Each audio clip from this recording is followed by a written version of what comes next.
This week on Myth, what happens when a cabal of thieves piss off a young dancer? You'll learn that lighting plus dung equals magic, that powerful men have always been gross, and that you should never trust a wedding in the woods. Then, in Gods and Monsters, Sherlock Holmes has nothing on political ministers.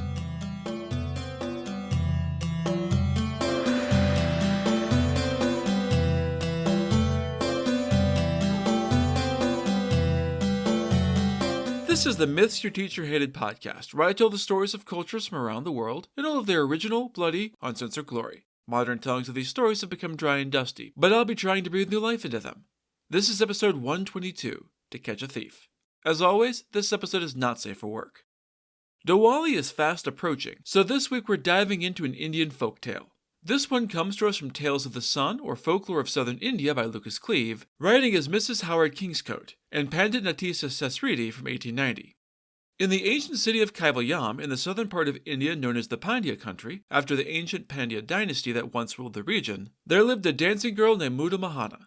This gem of womankind, according to the original text, was born into the humble dancing girl's caste, but this didn't stop her from becoming very educated and pious. She would never so much as taste food without first going and worshipping in the temple of Shiva. She was an incredibly skilled dancer, and so she was able to move through high society, rubbing elbows with kings, ministers, and Brahmins, the most powerful caste. She avoided spending any time with the more humble people, by which I mean the lower castes and less powerful, no matter how rich they might be.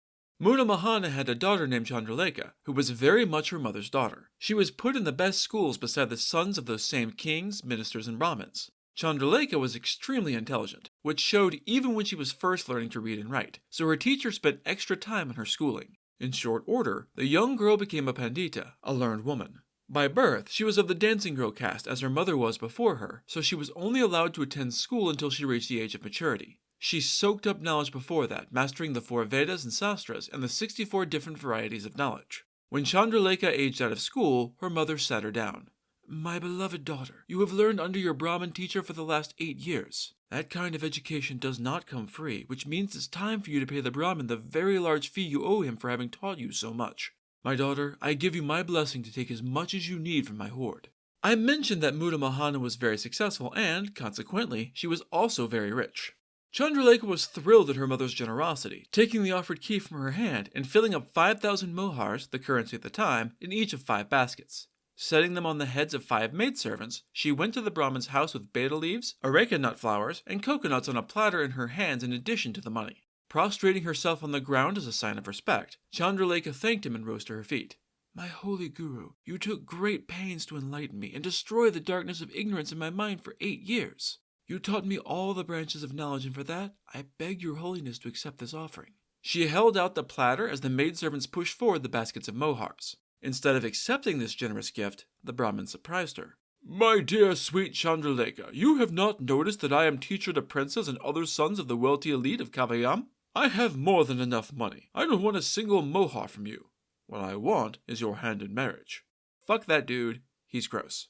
Chandralekha flushed with shock, horrified to hear such a disrespectful statement come out of the mouth of someone she thought was a holy incarnation of perfection. She was still hoping to convince him that his request was unjust and get out of this without making things worse.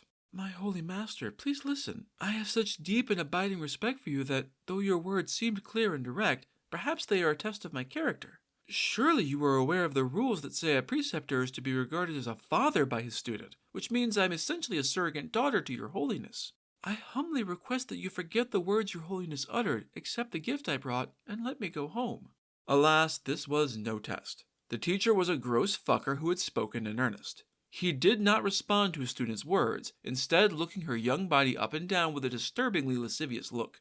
Chandralekha no longer had any doubts about what the Brahmin's intentions were. She backed away quickly and told her servants to take the money and run. This was going to be a real problem. Back at home, Muda Mahana was anxiously awaiting her daughter's return. Her stomach dropped as she saw the utter lack of her usual cheerfulness on her face with all of the gifts still in tow. "What happened, daughter? What went so wrong to make you so gloomy?" Chandralekha told her mother the whole sordid story, and her mother was glad that her daughter had such a strong, courageous heart. She blessed Chandralekha and said she would be wedded to a young husband and lead the life she wanted, dancing caste or no. The money she locked back up in her vault. As you might expect, the Brahmin didn't take denial from someone of such a lower caste well. He was, to put it simply, pissed the fuck off. He decided to make sure that she would never have a young, eligible man come courting, and so spread rumors that she was possessed by a demon. Coming from such an ostensibly reputable source, everyone believed the story and refused to come by her house. A year went by, and the story of the demon infesting Chandraleka's soul only became more and more widely believed. At this time, a wandering sage happened by and stopped in to visit the famous Motomahana. She was happy to host him and soon related the story of her daughter's woes. He listened attentively, nodding at all the right places.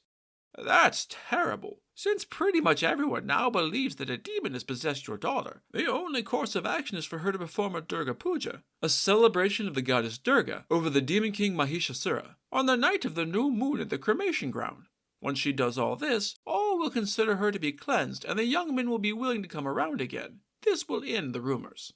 The sage left on his wandering way again, leaving the mother and daughter to ponder his advice. It seemed to be a reasonable and clever solution to the situation. They both knew there was no demon, but there was no harm in performing the Durga Puja, and it would put people's minds at ease. Thus it was decided that Chandraleka would go to the cremation ground at midnight during the next new moon. Part of the ceremony required that the celebrant go alone, so she found herself by herself with a basket full of the ceremonial items and a lantern. Now, 5 kos, about 5.5 miles, stood the great forest of Kandavam. From their base in this deep, dark wood, 8 robbers wreaked terrible havoc on the surrounding countryside. On the night of the new moon, which was, of course, the darkest night of the month, these thieves were headed to the cremation ground to bury their ill-gotten booty from earlier in the night. Having concealed said stolen goods, these 8 robbers decided that the night was still young, leaving them plenty of time to go forth and steal some more shit before sunrise. Their path happened to head towards the place where Chandraleka was performing her Durga Puja. Fortunately, the ceremony was quiet enough that she heard their approaching footsteps. No one else was supposed to be here, so footsteps could only signal something bad. Hiding her small lantern under her now empty basket, the young dancer hid in a small hollow in the ground where she hoped no one would see her. The robbers stumbled across the remains of the Durga Puja and rightly suspected that someone must be nearby to see their wicked deeds. They searched the cremation grounds without finding anyone, but were too suspicious to let it go that easy. One of them took up a thief's tool known as a canacole, which was a great iron bar used to bore holes in the mud brick walls of homes and businesses. Legend said that true canacoles were the remnants of thunderbolts that had struck a pile of cow dung, leaving the iron bar behind. These magical tools were said to have great power. If thrown, they could bore through even thick stone walls without making a sound, and they could obey their owner's orders. The chief of this band of thieves had such a magical canacole, and so, when he threw it, the bar heeded his desire and flew directly into the hole where Chandraleka was hiding. Worse, it struck her in the back and began to silently bore into her flesh. Terrified but determined, the dancer seized the bar with both hands and pulled it out of her back, teeth gritted to avoid screaming in pain. Tossing it to the ground, she stood on it with both feet to keep it from giving her away. For reasons that are not adequately explained, the robbers decided that the bar disappearing meant everything was all clear and didn't bother to go look for it. They buried their 8 boxes of stolen treasure in the sands of the cremation ground and headed back into town to do some more thieving. As soon as she was alone, Chandraleka emerged from her hidey hole, claimed the iron rod as her own, and then unburied the 8 boxes of treasure. Balancing all of it carefully, she hurried home to tell her mother everything that had happened in the darkness. Thinking quickly, she and her mother decided to empty the treasure boxes and fill them again with stones, scrap iron, and other useless shit. These boxes were left out in the open, 2 laid out beside each of the legs of her cot, and the women went to bed. The night drew to a close, meaning it was time for the robbers to return to the cremation grounds to bury their next round of stolen goods. They couldn't help but notice that 8 fucking boxes of treasure weren't where they left them. They searched around, but found no sign of it, forcing them to conclude that someone had indeed been there and stolen what they had already rightfully stolen. The chief robber finally realized that the canacole he had thrown specifically with the intent of hitting any lurking person must have done exactly that. Their thief must have been wounded. They could use that for their own trickery.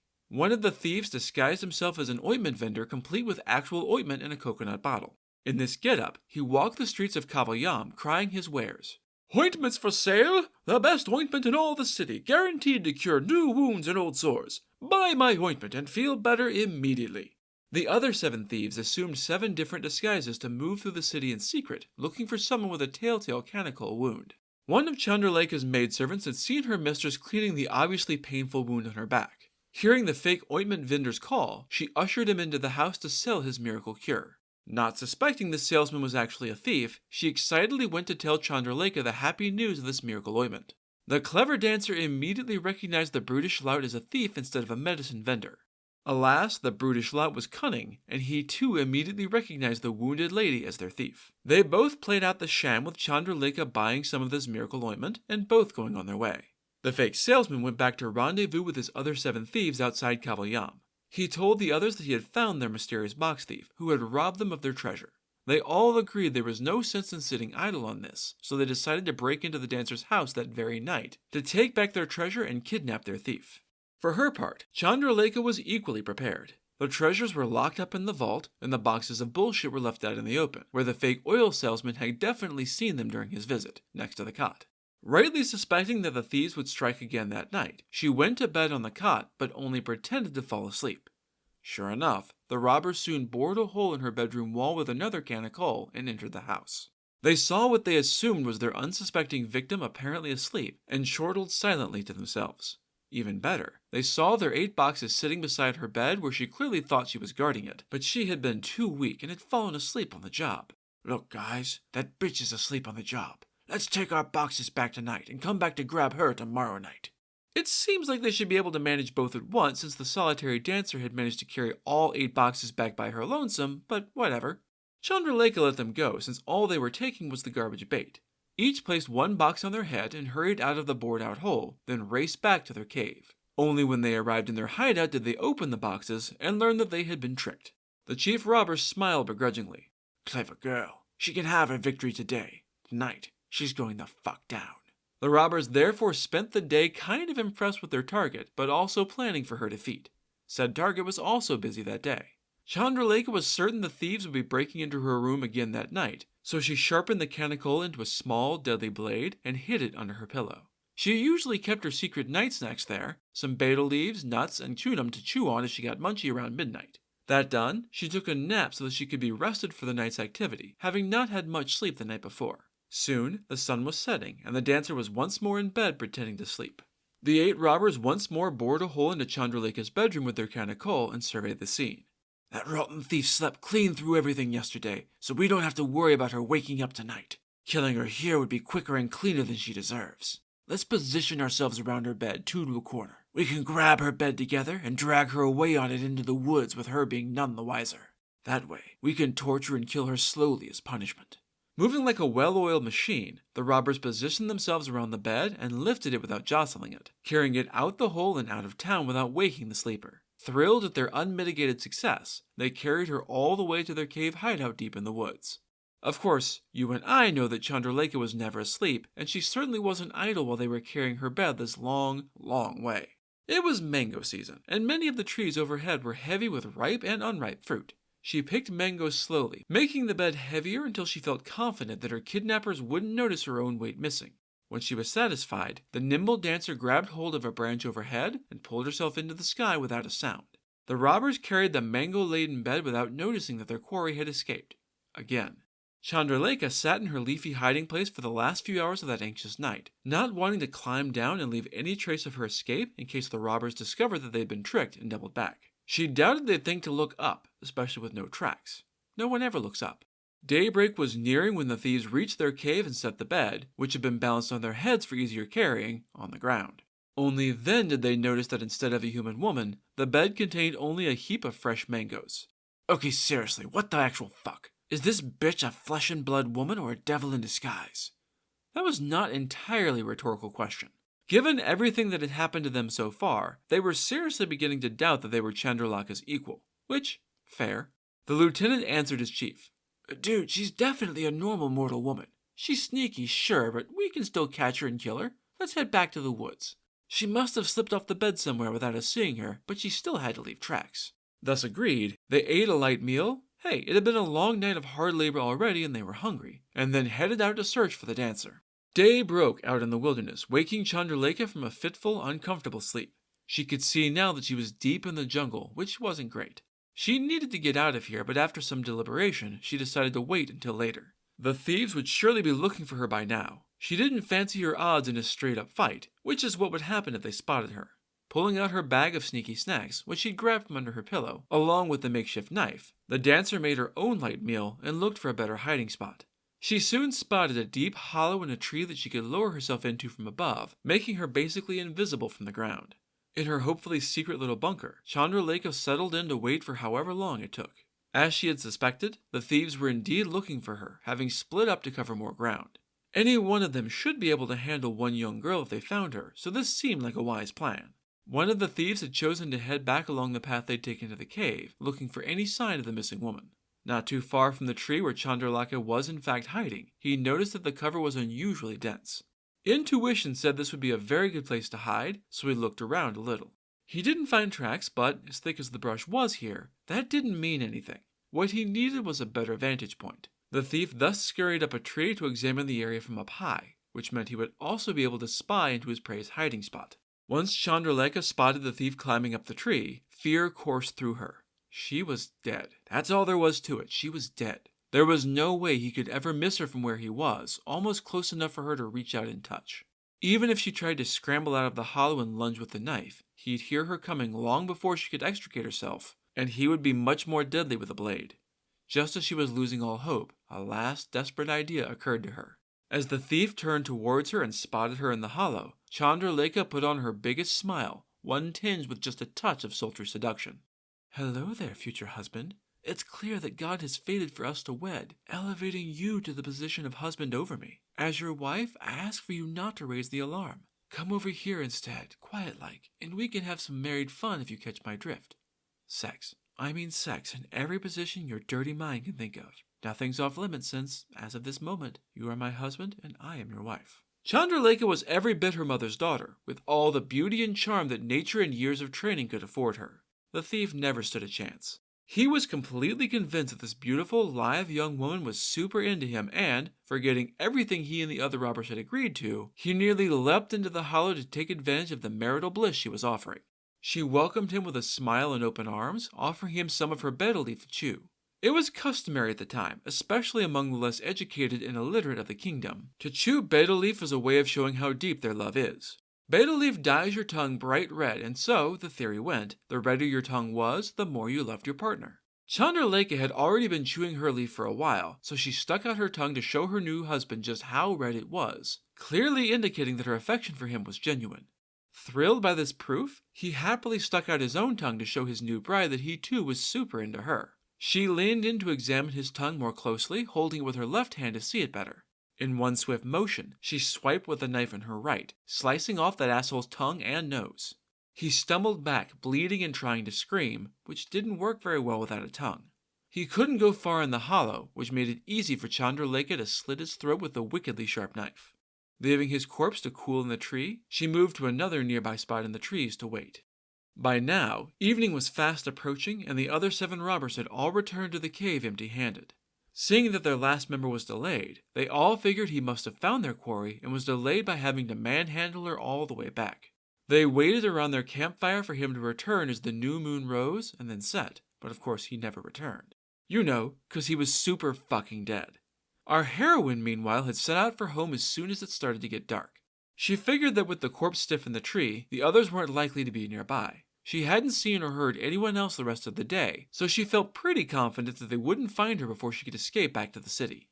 It took her until midnight, but eventually she reached her home once more and found her very worried mother. She related to her how well their plans had worked out. Then she lay down in her mother's bed, since hers was lost forever, and passed out into an exhausted slumber. As morning dawned, Chandralekha awoke, stretched, and got back to work. The thieves had twice broken in by boring through her walls, so clearly that needed to be strengthened. Iron plates were added to the mud brick, which would hopefully do the trick even against a can of coal. She cleaned her knife and put it back into her little bag, then added a bag of powdered chili peppers. As evening neared, she had a new bed brought in for her to sleep in, though she would, of course, not actually be sleeping again tonight. The thieves would eventually realize that there were only 7 of them now and come back seeking revenge. She'd be waiting. Sure enough, around midnight, these robbers are victims of their own habits, it seems. They bored through her east wall. The iron plate proved inadequate to keep them out entirely, but it did slow them down, making the resulting hole much smaller. One of the remaining 7 thieves shoved a confused head through the hole, since that's all that would fit, to figure out what the fuck was stopping his can of coal from doing his job.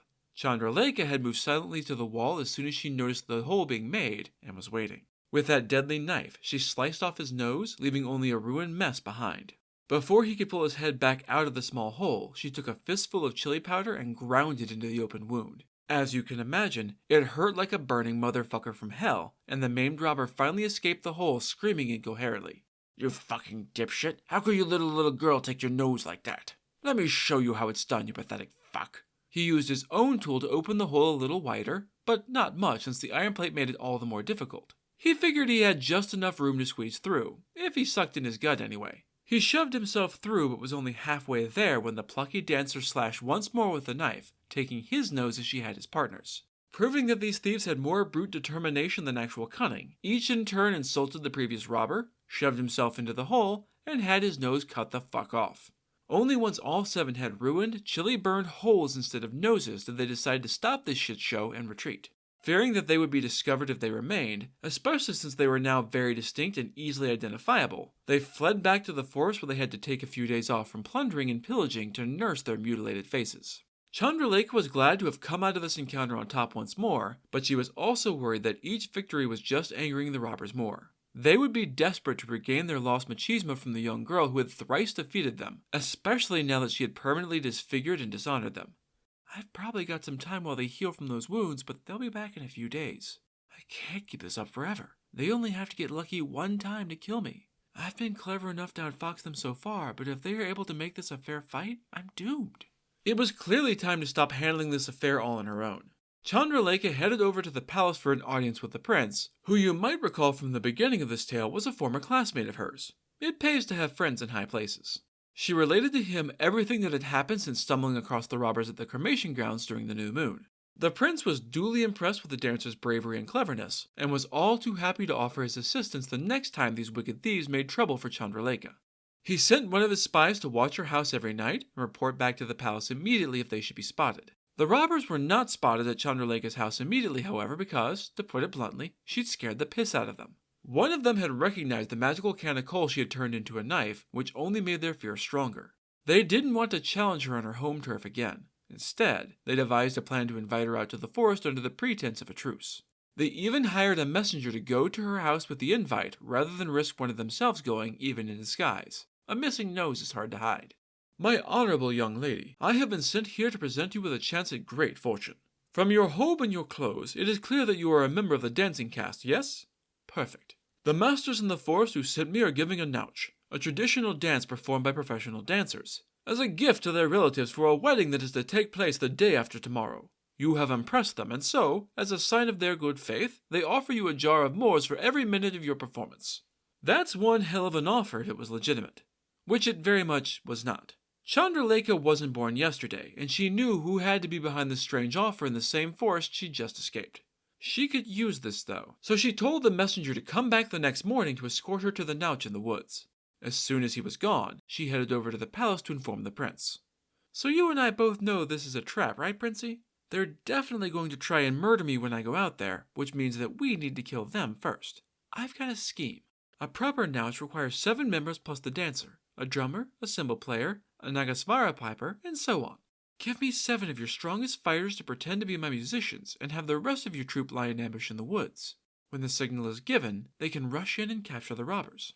The prince thought her plan was quite clever, and was once more impressed with this young dancer. He offered to be part of her fake Nouch party as her drummer, and chose 6 of his best commanders from the army to be the other 6.